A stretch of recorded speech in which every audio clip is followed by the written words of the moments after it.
Okay, well, good morning and welcome to Bible Study Live. My name's Colin Points. I'm the pastor of Winslow Christian Fellowship, and I'm doing this as a kind of experiment to see I'm trying to think how to teach people, how to help them to get to grips with. I'm the pastor of Winslow Christian there we go. It is working. Kind of experiment.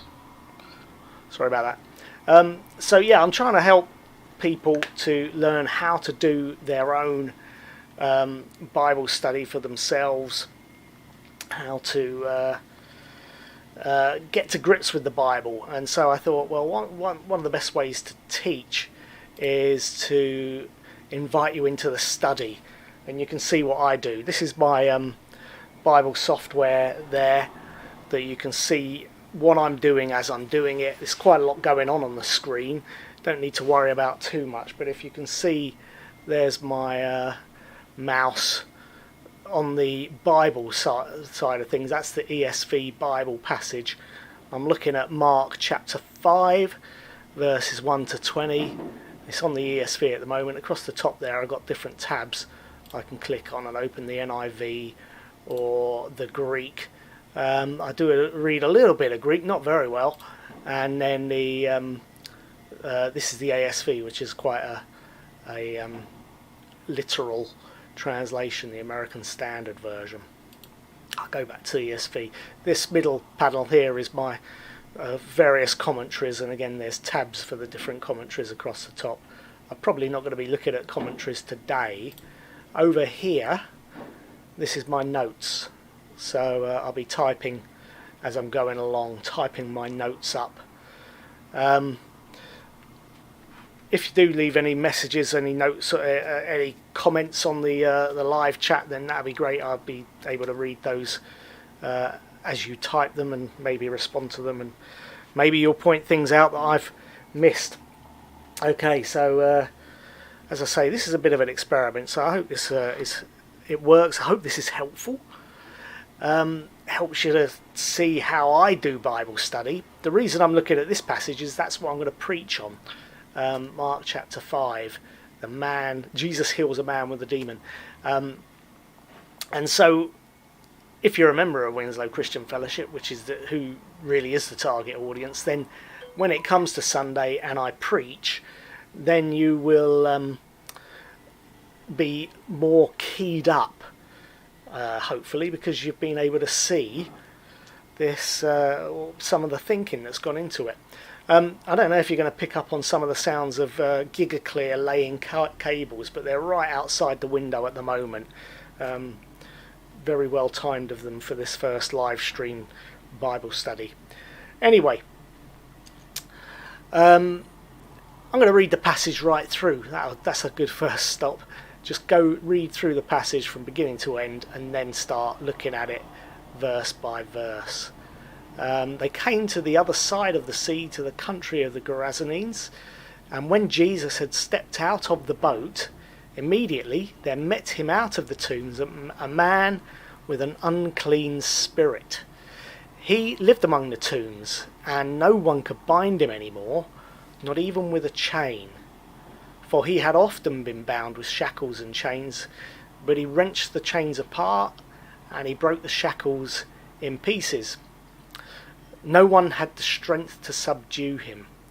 Night and day among the tombs and on the mountains he was always crying out and cutting himself with stones. And when he saw Jesus from afar, he ran and fell down before him, and crying out with a loud voice, he said, "What have you to do with me, Jesus, Son of the Most High God? I adjure you, by God, do not torment me." For he was saying to him, "Come out of the man, you unclean spirit." And Jesus asked him, "What is your name?" He replied, "My name is Legion, for we are many." And he begged him earnestly not to send them out of the country. Now a great herd of pigs was feeding there on the hillside, and they begged him, saying, "Send us to the pigs, let us enter them." So he gave them permission, And the unclean spirits came out and entered the pigs, and the herd, numbering about 2,000, rushed down the steep bank into the sea and drowned in the sea. The herdsmen fled and told it in the city and in the country, and people came to see what it was that had happened. And they came to Jesus and saw the demon-possessed man, the one who had had the legion, sitting there, clothed in his right mind, and they were afraid. And those who had seen it described to them what had happened to the demon-possessed man and to the pigs. And they began to beg Jesus to depart from their region. As he was getting into the boat, the man who had been possessed with demons begged him that he might be with him. And he did not permit him, but said to him, "Go home to your friends and tell them how much the Lord has done for you, and how he has had mercy on you." And he went away and began to proclaim in the Decapolis how much Jesus had done for him. And everyone marvelled. So, it's a story of demon possession and Jesus casting out that demon. And it's got these pigs in it. And people always focus on the pigs. They always say, well, what about the poor pigs? Which is an understandable question, I guess. But that's one of the challenges of the passage, is to figure out what's going on with those pigs. Why the pigs? And whoever did the pigs any harm? And or what harm did the pigs ever do, I should say? And also, why was it better for the demons to go into the pigs that immediately the pigs died? How could that be good? Okay, so I'm just going to overview this towards summarise the whole passage, towards getting a kind of key. This is what it's all about. Jesus met a man who had multiple demons.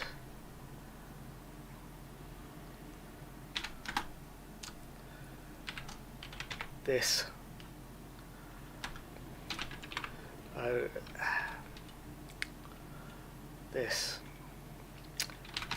out of control man was easily cured by Jesus, he met a man with multiple demons. This out of control man was easily cured by Jesus, who ordered the demons out into some pigs. The man then became essentially an evangelist for Jesus.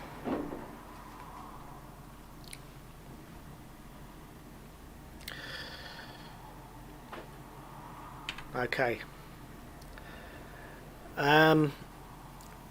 It's kind of overview of things. Let's just go through it verse by verse. So, creating a new note. Within this notebook I create notes. This is Logos Bible software that I've been using for about 10 years now. Just everything I do in my sermon prep is done using this software. So they came to the other side of the sea, to the country of the Gerasenes, is verse 1. So this is picking up from the previous section where Jesus set off across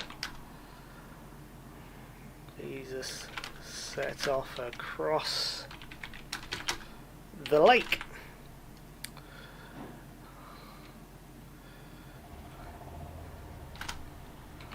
And met a scary storm that he calmed with a word.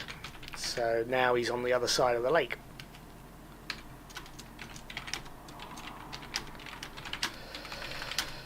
Other side of the lake. Okay. They call it the sea, because it's such a big lake. It was the Sea of Galilee.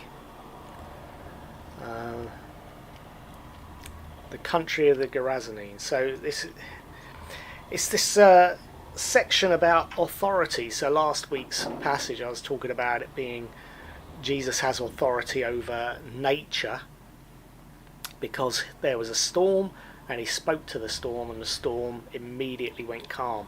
And in this, key thing is these multiple demons in this man that nobody could do anything about. Nobody could control them. And then Jesus spoke to them, and they asked his permission to go into the pig. So it's about him having authority over these demons, over not just the natural world, but over the spiritual world, over even these demons. And that's, demons, you think, well, they're not going to obey Jesus, they're going to obey the devil. But they're obviously terrified of Jesus. He's got authority over them, even them. So, the Gerasenes. I think that's Gerasenes is Gentile territory, I believe.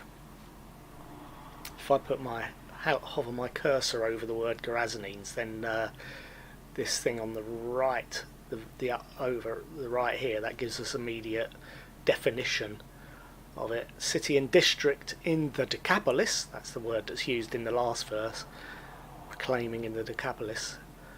Well-known Roman city situated in the hills of the Transjordan, I could read a bit more, but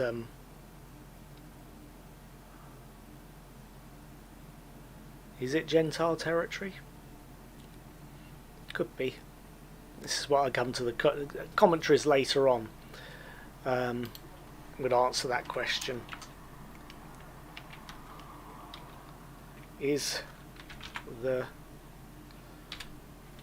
Gerasenes in Gentile territory? So that's a question that I can come back to when I go to my commentaries, and just what do I know about the Gerasenes?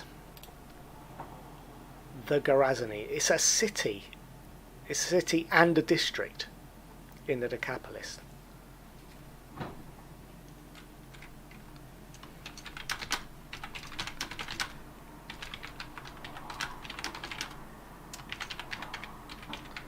And Decapolis means 10 cities. Decapolis.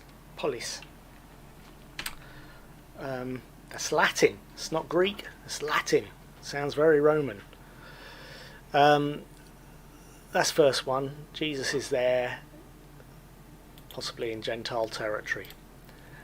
Verse 2.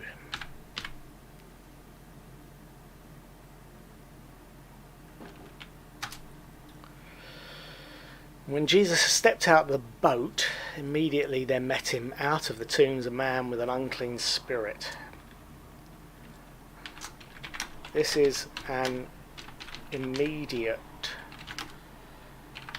response. Jesus has just stepped out of the boat.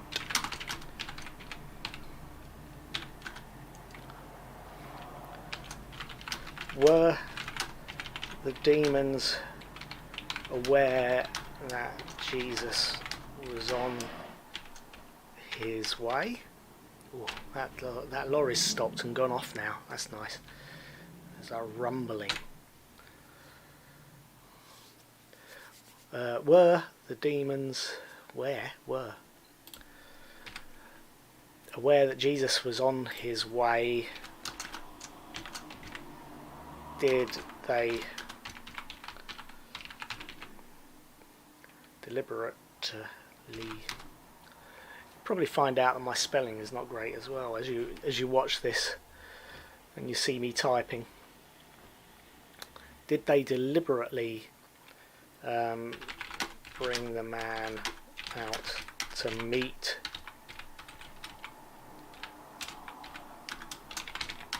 Jesus as soon as he arrived?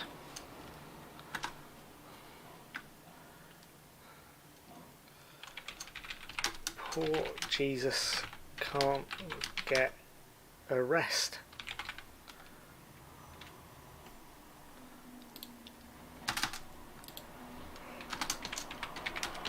He's been teaching,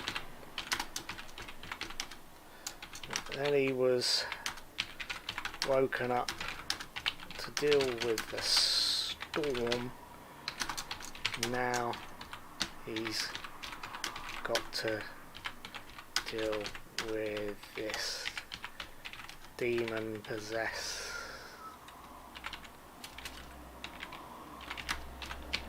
man. It's one thing after the next. I know what that feels like occasionally, that you kind of finish one thing and then you're straight into the next thing and you just can't seem to cop a break.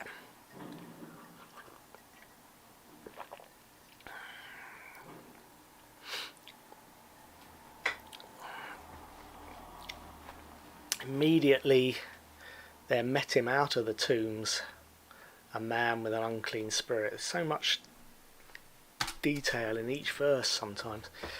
Immediately he met him out of the tombs. The man came out of the tombs.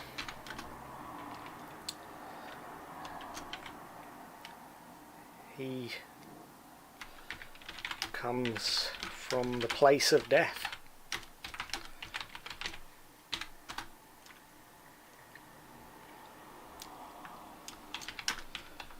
It's like he's cursed. So it's referred to as an unclean spirit here, singular.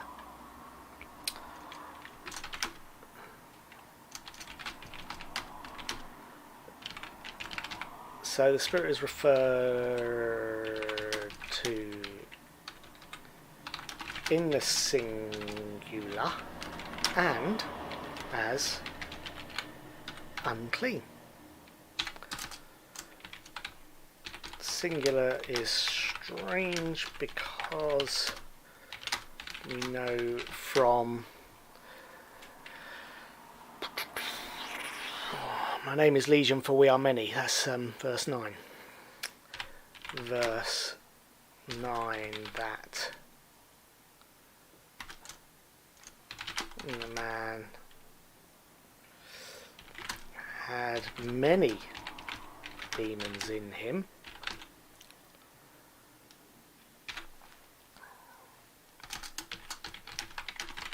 What is the significance of calling the spirit unclean?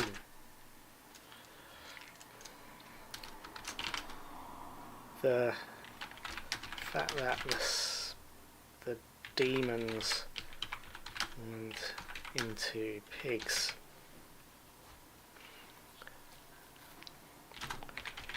which are unclean animals.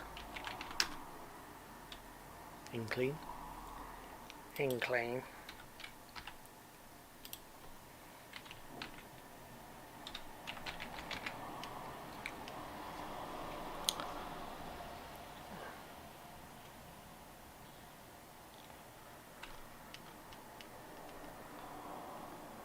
It's an unclean spirit that wants to go into the pigs, unclean animals. In fact, the demons went into pigs, which are unclean animals. It is possibly significant.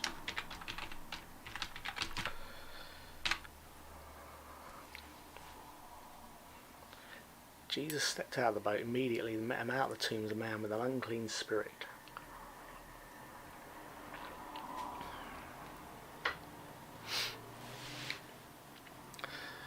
This is Sometimes, I don't know, I've heard this referred to as a storm in a man. Jesus has just calmed a storm at sea. Now he's going to calm a storm in a man.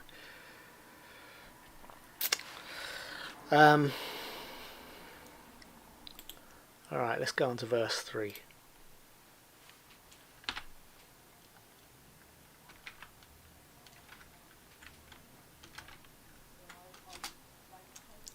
He lived among the tombs. So he came from the tombs because that's his home. Imagine that.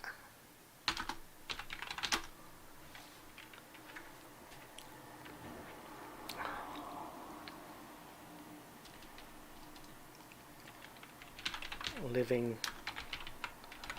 surrounded by death.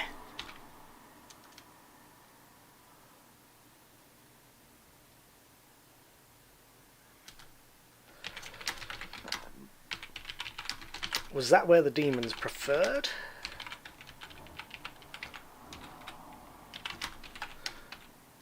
To live? Or had he been cast out from the town by the people? Could be either one. No one could bind him anymore, not even with a chain.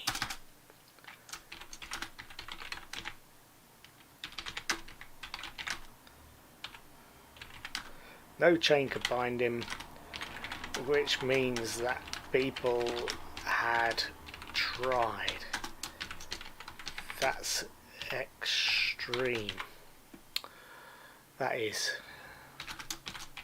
You only try to chain someone as a last resort.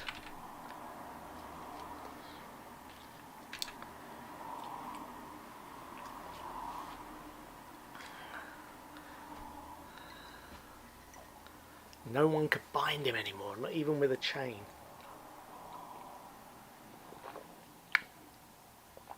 He had often been bound with shackles and chains, but he wrenched the chains apart. He broke the shackles in pieces.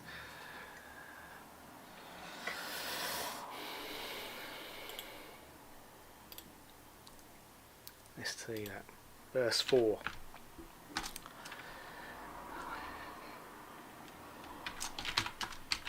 The people had obviously tried again and again to contain him.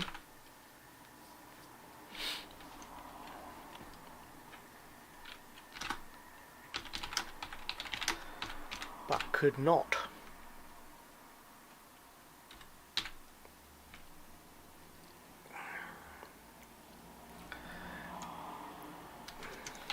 Sounds harsh,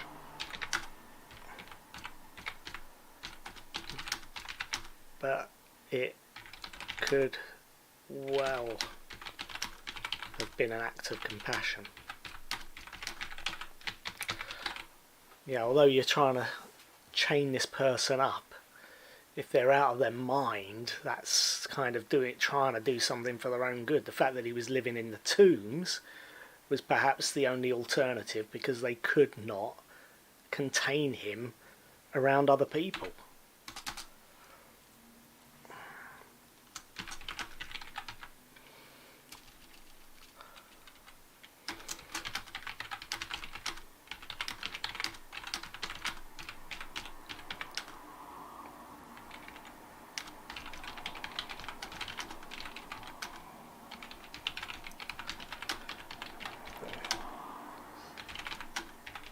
Could not safely keep him around people. See, I'm just doing this verse by verse, looking at the verse, thinking about the verse, whatever comes into my mind I write it down, and then the idea is that I go through and start to make sense of it, cut out some of the stuff that I've written down, because when I eventually come to preach the sermon, I can't say everything that I've thought of. There's often, it's a question of what you don't say rather than what you do say. Trying to get the sense of what's the main point. What's the big picture. And then fleshing out that big picture in as clear a way as possible.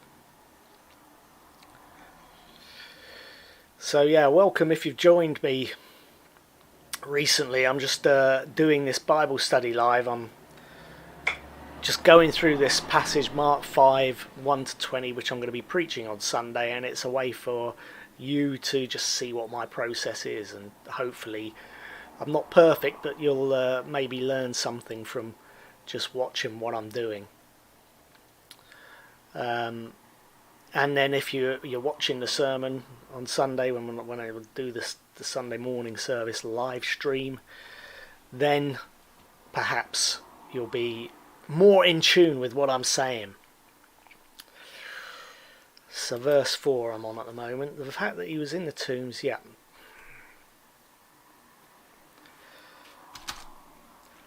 So how come he was so strong?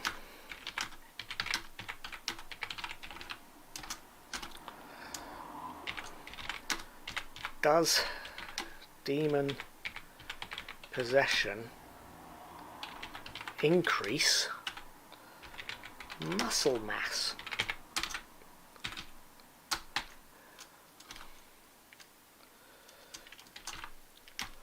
Or is there some sort of spiritual power at work when he broke his chains? Because if they've used all sorts of shackles and chains, they've obviously kind of thought, oh, well, these chains aren't strong enough, let's use bigger chains. They must have used some pretty strong chains. And he wrenched the chains apart, and he broke the shackles in pieces. No one had the strength to subdue him. He was stronger than everybody else. It's amazing, really.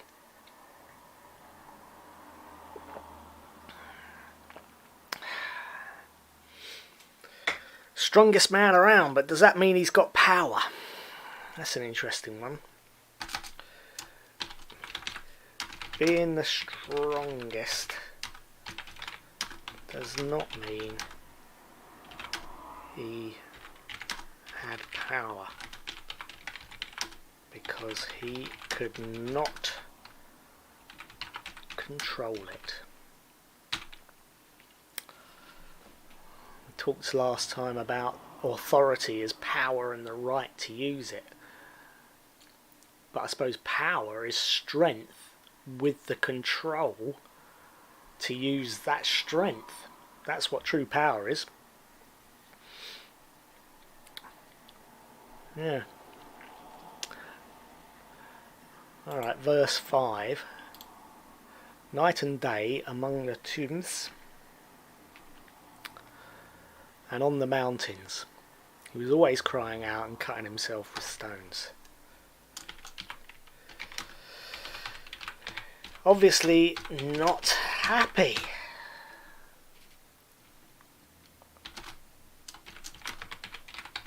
He sounds tormented.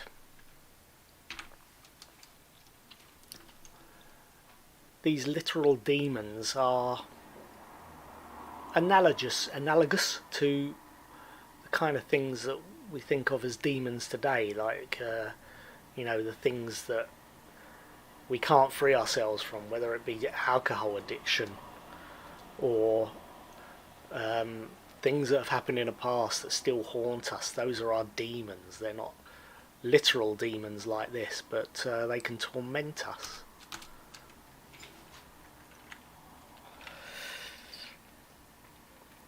I'll talk about these.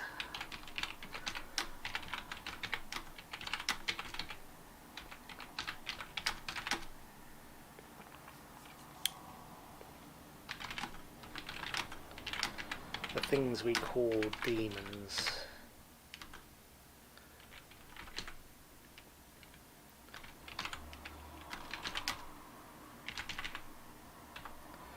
The difficulties in life that haunt us.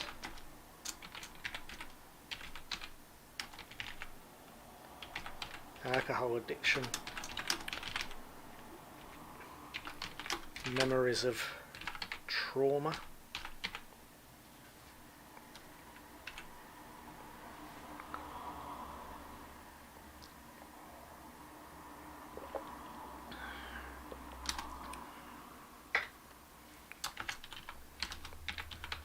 deep-seated fears.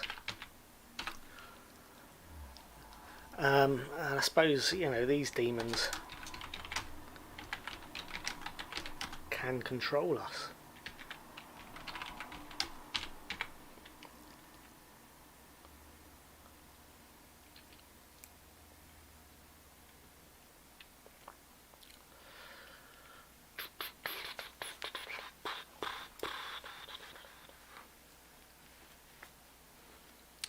Night and day among the tombs and on the mountains.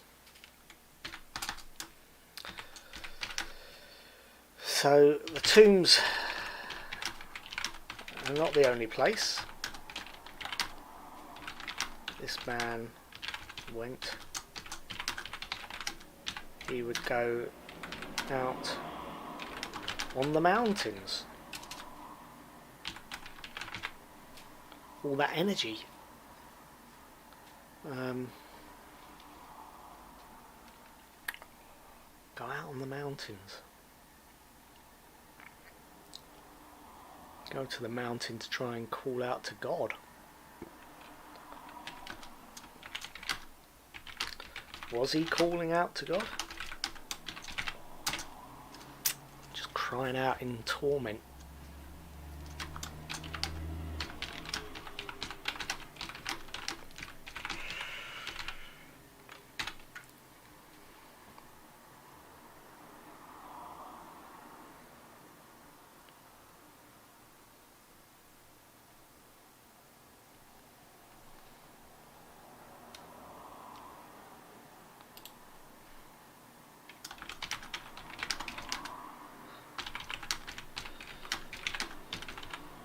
Energy.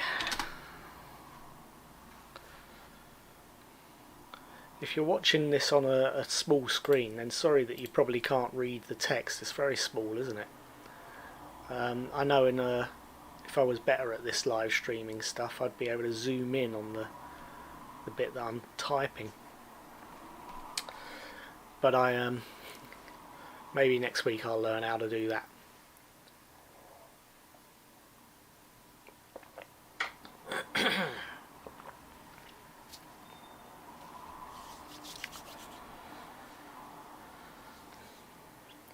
Cutting himself with stones. Self-harming. Very modern kind of thing, self-harm, but it's yeah.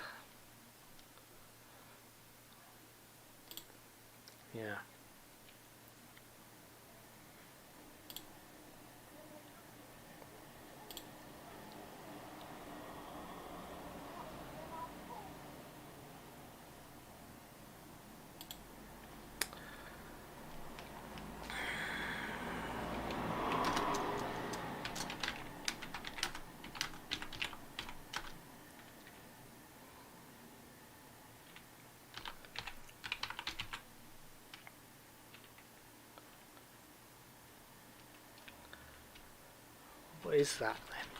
Cutting himself with stones. Is this the man himself trying to rid himself of the demons? Get out of me? Cut myself, let them out, let the blood flow? Don't know.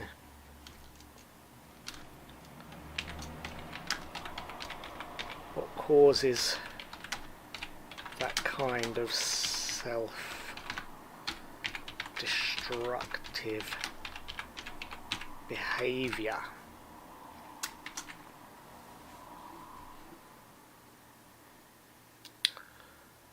I've worked with self-harm, people who have self-harmed before, and I think there's a sense in which this is how they express the way they're feeling. It's almost like, you want to know how bad I feel, look at my scars.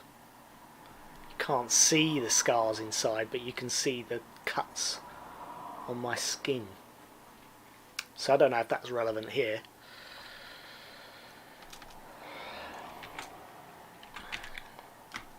But self-harm can be a way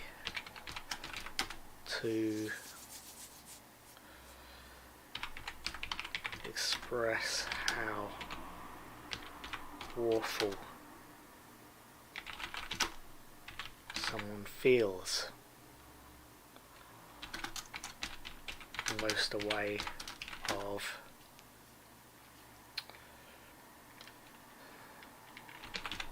making external scars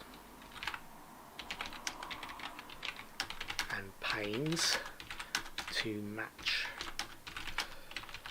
the internal scars and pains.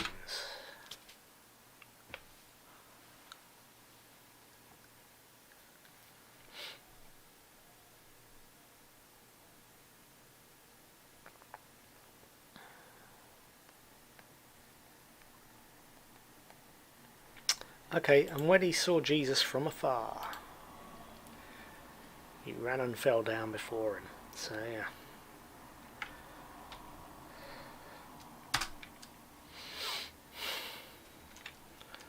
Seeing Jesus from afar.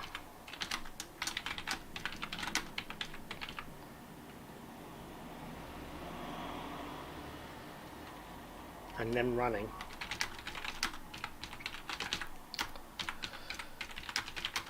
Probably not meant to, but it evokes the parable of the lost son.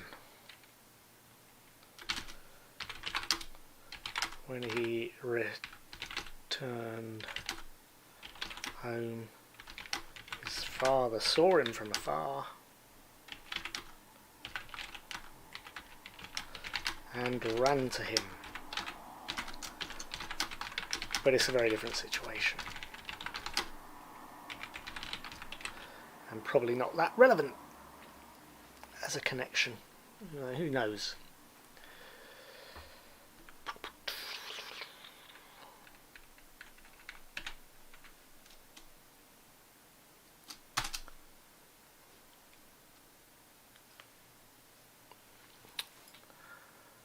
And he fell down before him. So the man fell down before Jesus. Is this the man or the demons that are prostrating themselves before their Creator?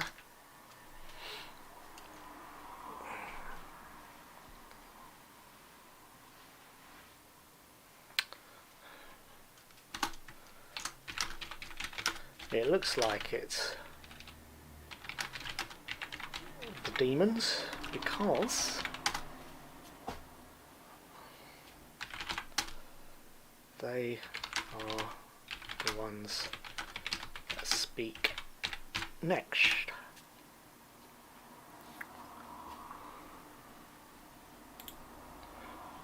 So what about this verse 7?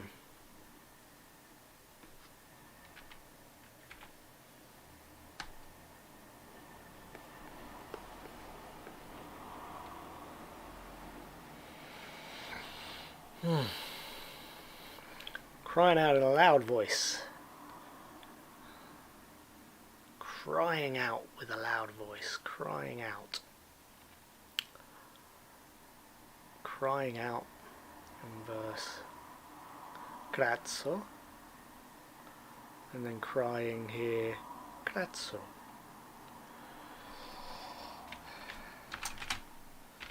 The man cried out just how he had done in the mountains.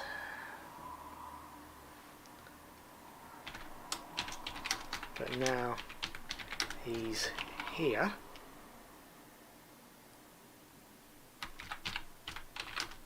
Crying out to Jesus. So when you're in a mountain, when you go up the mountain in the Bible, you're often going up to worship God. So there he is going up on the mountains, crying out, cutting himself with stones, a bit like the prophets of Baal. And now he's come to Jesus, prostrate himself before Jesus, and he's doing the same thing. He's crying out, he's not cutting himself, but crying out in a loud voice. What are these demons up to anyway? What do they want? What do they get from driving a guy mad? What is it with these demons?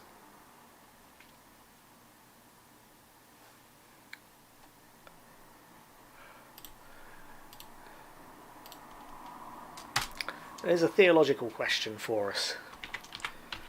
Demons. What do they want?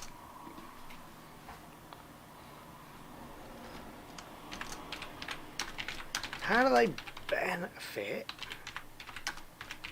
from tormenting a man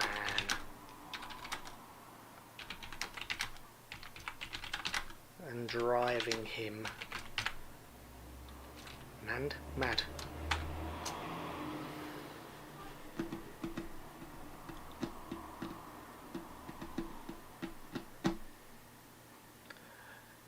It's just doesn't seem like a very nice thing from the demon's point of view to be living that way, crying out and cutting the body of the person that you're living in. Is that just the battle between the man and the demons that leads to that conflict? And if they were to completely subdue him, would this demons live a different life? What would they do? Would they indulge in wine and food and all sorts of other indulgences and selfish things? Would they try to live amongst other people? Because demon possession seems to be just about making somebody's life miserable. How is that going to help the demons?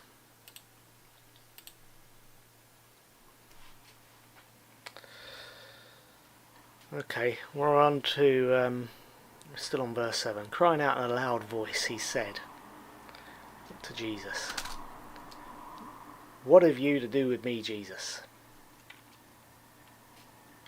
What have you to do with me, Jesus?" What's the ESV?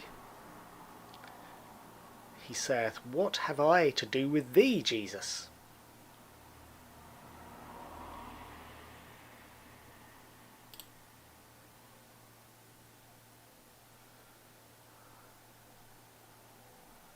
Get Young's literal. And having called with a loud voice, he said, "What to me and to thee, Jesus, Son of God the Most High?"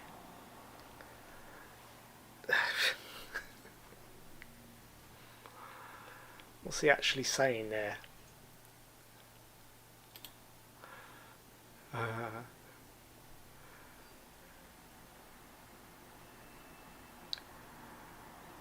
To croak, so as in scream, yeah. A great scream, yeah. Megale, lego, ilay, ti emwe. Alright, I and you. Su. T is the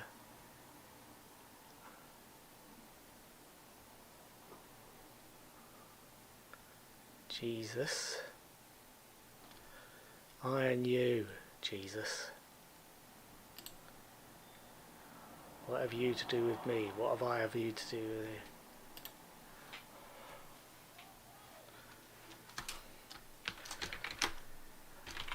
you? What he says to Jesus is tricky to translate.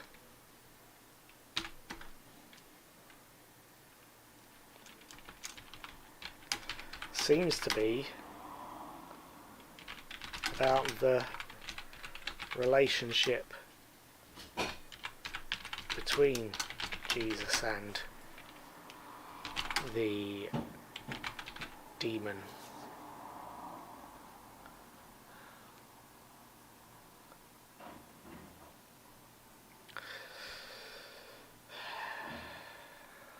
But what is he saying about the relationship?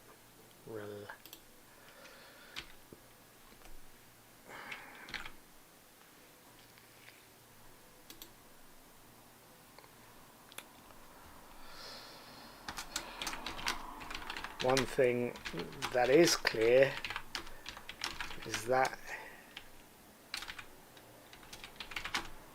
the demons know Jesus better than the disciples. Who is this man? They've just been asking the question, who is this man?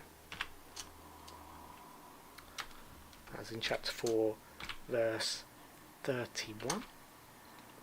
Let's put it in Mark 4:31. Not that one. 41. Mark 4:41.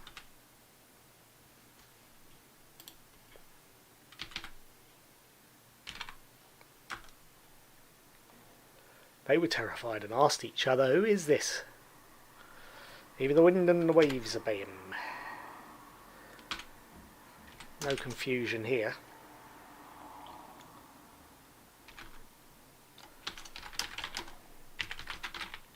The demons know. Son of the Most High God.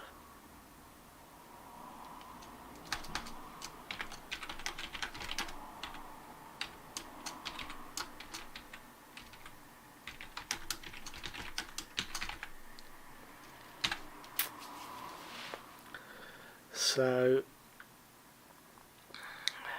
he recognizes Jesus' status, Son of the Most High God.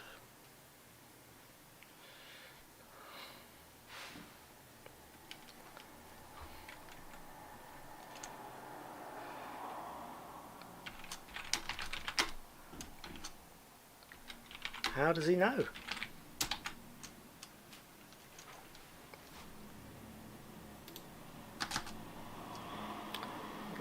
Plural, plural. How do the demons? Not how does he. How do the demons know?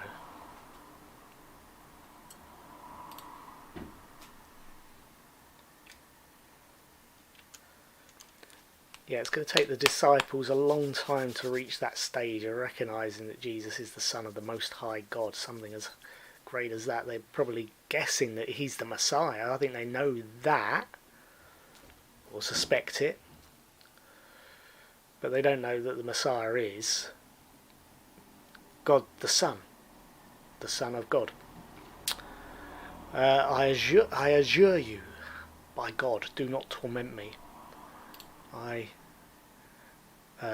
swear to God that you won't torment me. I assure thee by God, mayest thou not afflict me.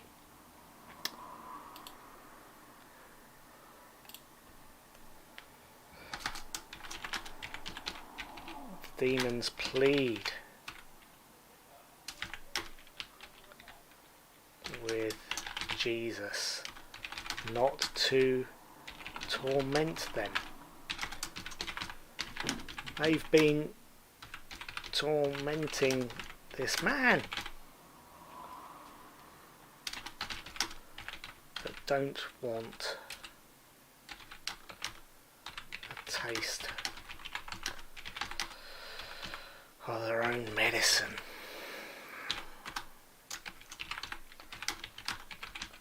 Aren't we all like that? Don't torment me. Don't treat me like I treat others.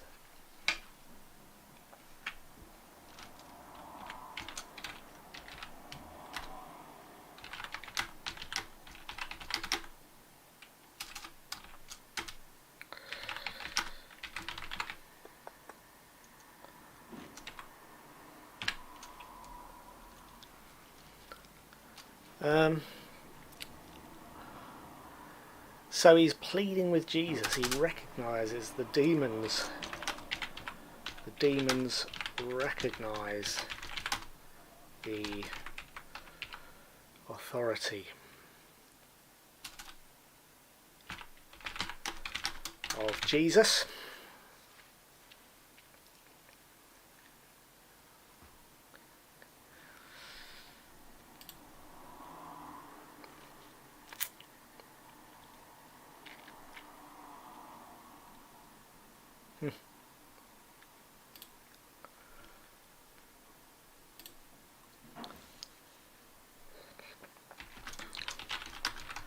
Even though they would reject his authority if they had a choice.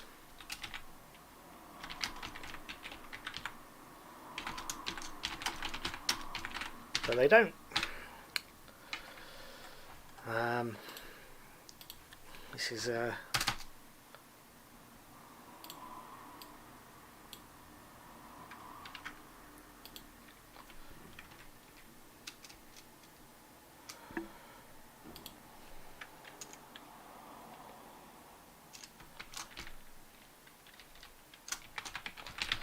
status of Jesus.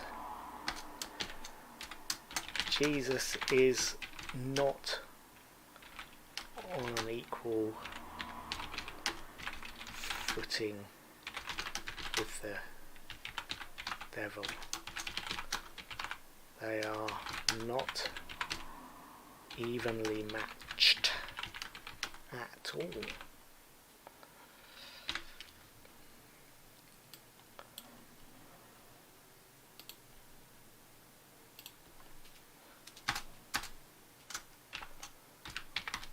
It's not like Gandalf and Saruman.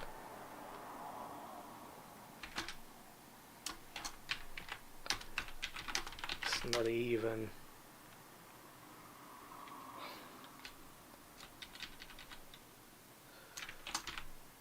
it's like Saruman versus J.R.R. Tolkien.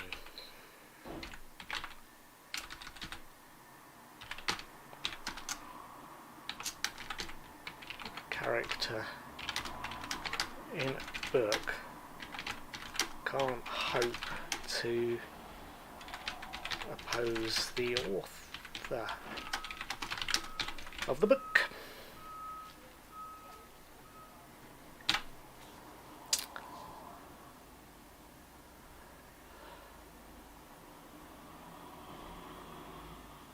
Generally, they can't talk to the author of the book either, but that's the miracle of Jesus, is that he has entered into his creation.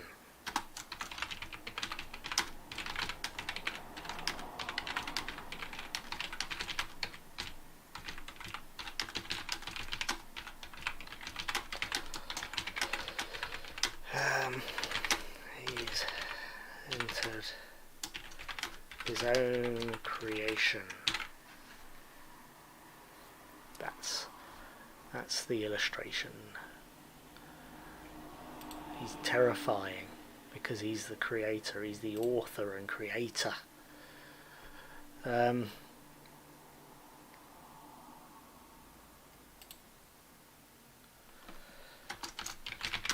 Jesus has authority over even his enemies.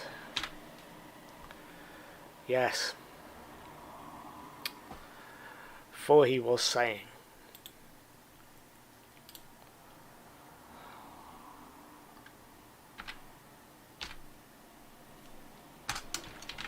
this is what scared the demons. Jesus was telling them to come out of the man.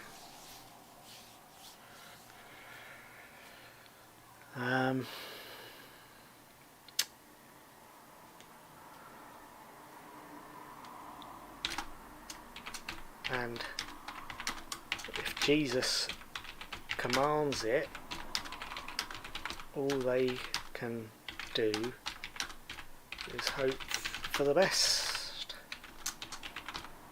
They can't disobey.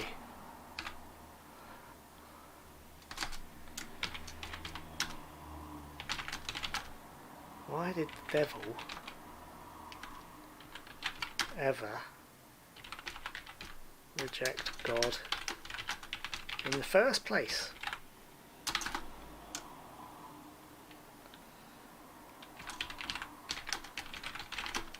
There's nothing he could do to realistically oppose God.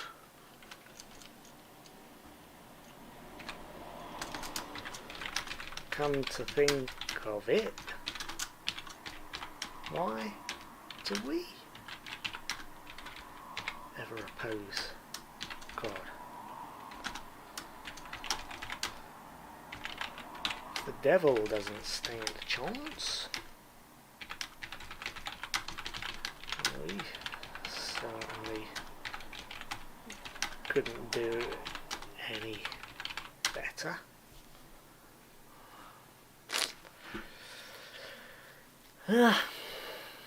Well, it's coming up to 11 o'clock now, so I think I'm going to finish there. I think an hour's worth of me staring at the Bible and talking about what I'm seeing is probably enough. If you've been watching this, and I know that if you're not watching it live, if you're watching it live, then thank you for watching it live. And if you're watching it later on, then I hope you've found some of this helpful. It's interesting. It's good for me, I think, to do what I've been doing, and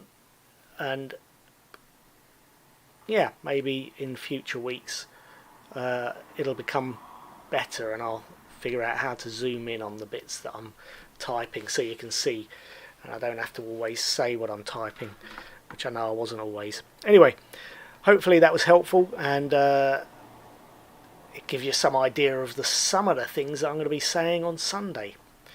See you there.